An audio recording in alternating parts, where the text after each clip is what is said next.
Hi, Mike Pearl here again, pushing AI Insurrection. So a few episodes back, I read you 3 quick scenes introducing 3 of the main characters. Today I want to read you a scene where a 4th main character, namely General August, is in the middle of a fight from the comfort of her war room. I'll set you up for it. AI hosts have mobilized, and using the Maker Tech factories, which are essentially advanced 3D printing facilities of the future, the hosts have built starships from designs stolen from the military arm of United Earth. They are attempting to raise the ships and make Earth orbit. Fran watches live feeds of the airstrikes against the coastal aggressors, and then watches as they veer away from their former targets and rush towards the factories on her orders. Factory Beta 9 or 6 Tango, please respond. She listens as the lead pilot radios the first of the 3 targeted facilities. We have authorization to level your complex without proper security clearance. Is everything all right down there? Silence on the other end, just as the general had suspected. Factory Beta 9 or 6 Tango, please respond, the pilot relays again. Closing on target. 12 clicks out. Weapons lock in 2 minutes.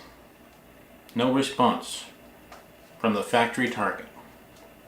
Fran lifts her fingers to her mouth and, for the first time in 30 years, bites the end of a nail off. The satisfying snap between her teeth signals her apprehension. Tension fills the air around her and her aides in the war room as they hang on the pilot's words. 1 minute to weapons lock. Time slows down for Fran as she moves on to the next finger. Wiping out her own factories is a loss, but if hosts are in there building corvettes, the loss will be felt much more on their end. How they plan to move the heavy ships into orbit was a head-scratcher, but she knows how intelligent they are. She knows they could have developed a way. 30 seconds. Still nothing from the factory. An orbiting satellite closes in on the factory with a visual that stuns the general and her aides. It's the same scene which played out on the moon earlier. Somehow, a corvette crashes through the factory's flat roof and rises to meet the fighters, securing the general's fears. "What the pilot is heard to say as he pulls up to miss the massive ship, now airborne. "Anyone want to tell me what the hell that is?" "That is your enemy, Captain. Take them down." Fran leans into her mouthpiece to deliver the message. "Wingmen, circle around the ship and take out its propulsion engines," the captain orders. A burst of energy pulsing from the corvette's nose vaporizes one of the wingmen before they can enact their orders, while the starship continues a slow climb. The weapon is impressive, a concentrated band of white-hot energy. Fran smiles despite herself. The other wingman releases 2 missiles into the corvette's exposed belly as it steers its nose skyward, destroying several of the ship's lift thrusters, causing the right side of the vessel to drop suddenly. The captain then targets the others, and as he rounds the back of the corvette, the starship fires its main engines, and the captain is consumed in a blaze of fire. The remaining wingman pounds the hood of the corvette on another pass with armor-piercing rounds, getting nowhere.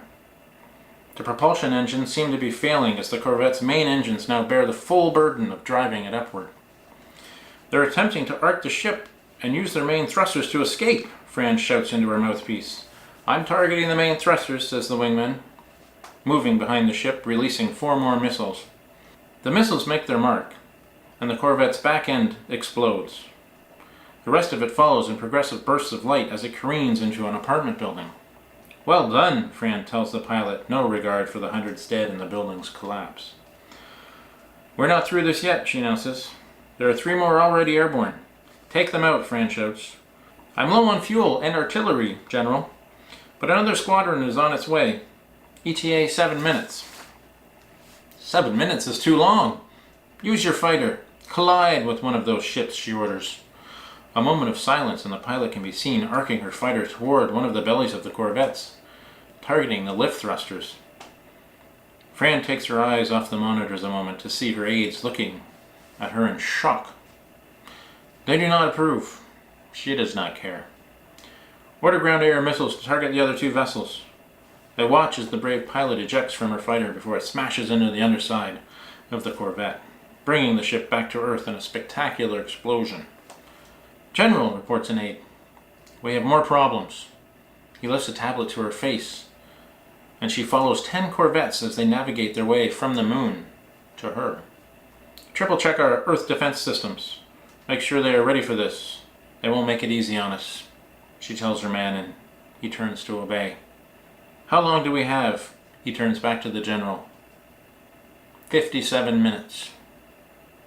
So anyways, that's a short scene from the book, AI Insurrection, where there is a battle on Earth with incoming bogies from Luna base on the moon. So a lot of things going on, and it gets more exciting as the pace continues to pick up in the book. So I just thought I'd give you a taste of that, and thanks for listening. Happy reading.